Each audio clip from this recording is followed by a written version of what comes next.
Hello everyone, welcome to my channel.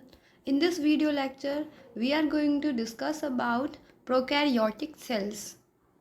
So, prokaryotic cells क्या होते हैं?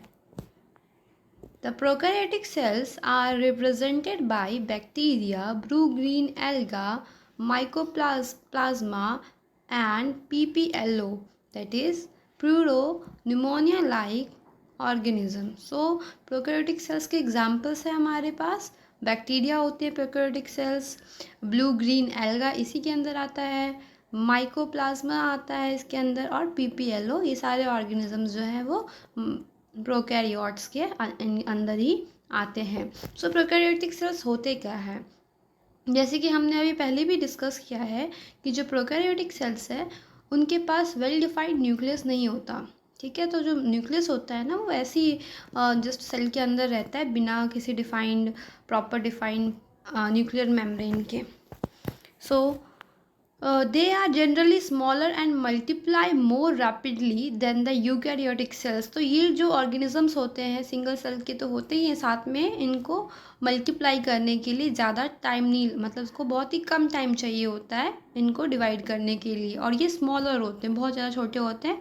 यूकैरियोटिक सेल्स से अगर हम इसको कंपेयर करें तो ये छोटे भी होते हैं और इनको कम टाइम लगता है और मल्टीप्लाई करने के लिए.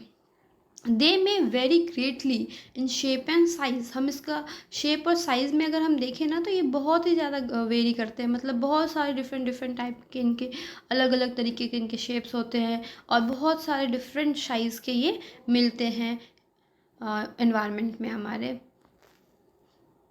The 4 basic shapes of bacteria are bacillus. तो हम देख सकते हैं कि 4 शेप के बैक्टीरिया हमें देखने को मिलते हैं हमारे एनवायरनमेंट में, जो मतलब प्रेजेंट है, जो हमें मिलते हैं वो 4 डिफरेंट तरीके के बैक्टीरियाज जो हैं उनके शेप के अकॉर्डिंग उनको क्लासीफाई किया गया है.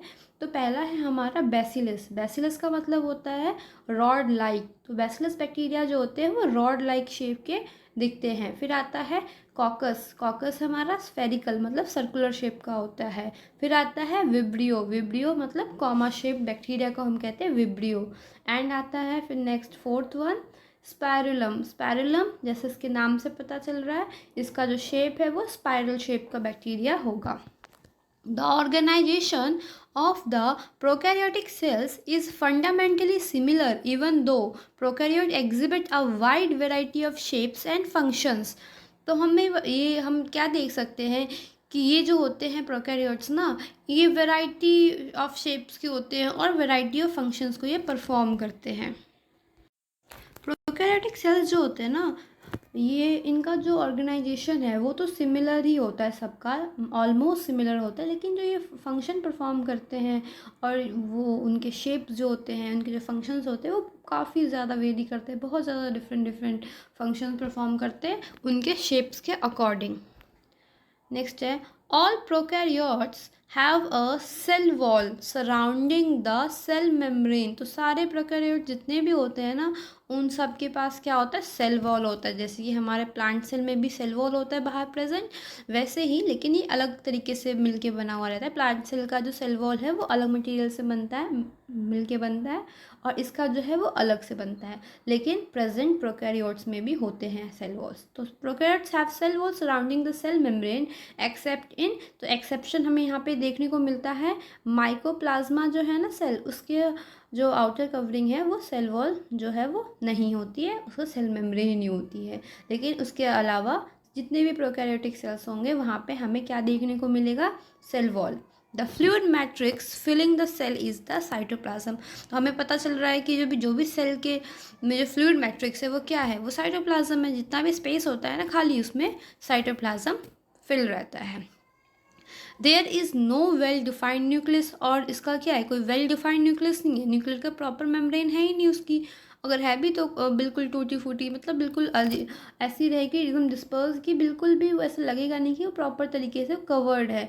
अंदर आना जाना किसी भी मटेरियल का उसके चारों तरफ चलता ही रहता है, मतलब ये बिल्कुल भी अपने जो सेल का जो इन्वायरमेंट है उससे अलग नहीं रहती, सेम ही इन्वायरमेंट रहता है दोनों में.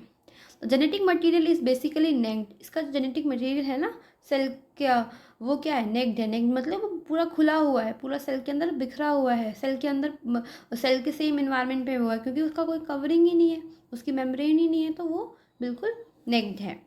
Not enveloped by a nuclear membrane, जैसे कि मैंने कहा कि न्यूक्लियर मेम्ब्रेन जो है वो नहीं है प्रेजेंट उसके पास। In addition to the genomic DNA the single chromosome circular DNA, many bacteria have small circular DNA। तो जीनोमिक डीएनए तो होता ही है इनका, जो भी जीनोम है, सिंगल क्रोमोसोम हो या फिर सर्कुलर डीएनए हो। जीनोमिक डीएनए के साथ साथ बैक्टीरिया के पास स्मॉल सर्कुलर डीएनए भी होता है outside the genomic DNA. Genomic DNA के बाहर एक सर्कुलर के मतलब फॉर्म में आपको दिखेगा ये डीएनए, जो कि जीनोमिक डीएनए से अलग है। तो वो जो है हमारा बैक्टीरिया में प्रेजेंट होता है, उसी डीएनए को हम कहते हैं प्लाज्मिड।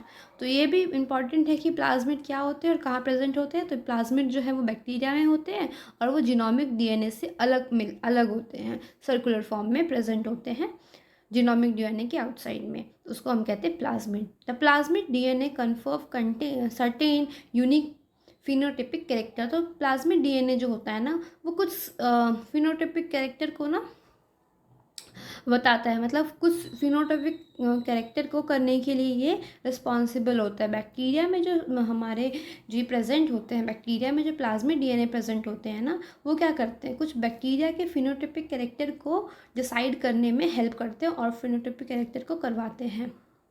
ठीक है, तो बैक्टीरिया के अंदर तो ये भी बहुत इंपॉर्टेंट है plasmid. One such character is resistance to antibiotic. तो ये जो हमारा एंटीबायोटिक से रेजिस्टेंस जो प्रोवाइड करता है ना, वो भी एक कैरेक्टर है किस चीज़ का, प्लाज्मिड डीएनए का। जो प्लाज्मिड डीएनए है वो बैक्टीरिया को क्या करवाता है, एंटीबायोटिक रेजिस्टेंट बनाता है। जैसे कि हम एंटीबायोटिक यूज़ करते हैं ना, एंटीबायोटिक क्या होता है, जो बैक्टीरिया को किल कर दे। तो उनको किल करने के लिए जो भी हम एंटीबायोटिक खाते हैं ना, उससे रेजिस्टेंस प्रोवाइड कौन करवाता है, ये जो प्लाज्मिड डीएनए है, यही उसको बैक्टीरिया को उससे रेजिस्टेंस प्रोवाइड करवाता है, जिससे कि बैक्टीरिया है एंटीबायोटिक के डोज के बाद भी ज़िंदा रह सके। क्योंकि हमें जैसे कि पता है कि हम जैसे जैसे एंटीबायोटिक खाते जाते हैं ना, तो वो क्या होता है कि एक टाइम ऐसा आता है कि वो बैक्टीरिया उससे रेजिस्टेंस शो करता है, तो फिर हमें कुछ ज़्यादा डोज डालनी पड़ती है, या फिर हमें एंटीबायोटिक के डोजेस को चेंज करना पड़ता है, जिससे कि बैक्टीरिया जो है वो किल हो जाए। तो ये क्यों हो रहा है, क्योंकि इसके अंदर जो प्लाज्मिड है ना, वो उसको रेजिस्टेंट प्रोवाइड करवाता है बैक्टीरिया को एंटीबायोटिक्स के against. In higher classes you will learn that the plasmid DNA is use to monitor bacterial transformation with foreign gene. तो हम आगे हायर क्लासेस में अगर हम जाएंगे तो हमें क्या पढ़ने को मिलेगा कि जो प्लाज्मिड डीएनए है ना, उसका इस्तेमाल होता है, उसका यूज़ होता है अगर हमें मॉनिटर करना हो, मतलब देखना हो कि बैक्टीरिया के अंदर ट्रांसफॉर्मेशन हुई है कि नहीं हुई है। ट्रांसफॉर्मेशन का मतलब है कि जब अगर हमें कोई फॉरेन डीएनए हमने बाहर से बैक्टीरिया के अंदर डाला, तो वो उसके अंदर गया है कि नहीं गया है, कौन से ऐसे बैक्टीरिया जिसके अंदर वो फॉरेन जीन जा चुका है सक्सेसफुली, कौन से ऐसे बैक्टीरिया जिसके अंदर वो जो हमने बाहर से फॉरेन डीएनए डाला है अपने जीन ऑफ इंटरेस्ट का, वो गया है कि नहीं गया। तो इस सब को मॉनिटर करने के लिए भी प्लाज्मिड का हम यूज़ करते हैं। Nuclear membrane is found in eukaryotes. हमें पता है न्यूक्लियर मेम्ब्रेन कहाँ प्रेजेंट होता है, यूकैरियोट्स में। No organelles like the one in eukaryotes. और कोई भी ऑर्गेनिल्स प्रेजेंट नहीं होता प्रोकैरियोट्स में, जैसे कि यूकैरियोट में प्रेजेंट होता है। एक्सेप्शन क्या है हमारा, राइबोसोम्स, क्योंकि राइबोसोम्स जो है यूकैरियोटिक और प्रोकैरियोटिक दोनों में प्रेजेंट होते हैं। Prokaryotes have something unique in the form of inclusion. और इंक्लूजन के फॉर्म में प्रोकैरियोट्स के अंदर कुछ यूनिक फीचर्स हमें देखने को मिलता है इंक्लूजन्स के फॉर्म में। A specialized differentiated form of cell membrane called mesosome. Specialized differentiated form जो है ना सेल मेम्ब्रेन का, उसको हम मीजोजोम्स कहते हैं। Is a characteristic of prokaryotes. Prokaryotes में क्या होता है ना कि जो सेल मेम्ब्रेन है ना, वो मीजोजोम की फॉर्मेशन करता है, प्लाज्मा मेम्ब्रेन जो है वो। They are essentially infolding of cell membrane. तो जो सेल मेम्ब्रेन है वो क्या करता है, वो अंदर की तरफ आके फोल्ड हो जाता है, इनफोल्डिंग कर, जैसे कि आप इस डायग्राम में देख सकते हो कि जो बाहर का प्लाज्मा मेम्ब्रेन है वो अंदर आके फोल्ड सा हो जाएगा। फोल्ड हो जाने की वजह से वो क्या करेगा, एक तरीके से आके म्यूजोसोम की फॉर्मेशन करेगा। मेम्ब्रेन है इनफोल्डिंग, मेम्ब्रेन की इनफोल्डिंग होने की वजह से म्यूजोसोम्स की फॉर्मेशन होती है, जो कि स्पेशल कैरेक्टरिस्टिक है किसका, यूकैरियोट्स और प्रोकैरियोट्स में, क्योंकि प्रोकैरियोट्स में ये प्रेजेंट हो देखने को मिलता है म्यूजोसोम्स। ठीक है, थैंक यू, आज के लिए इतना ही।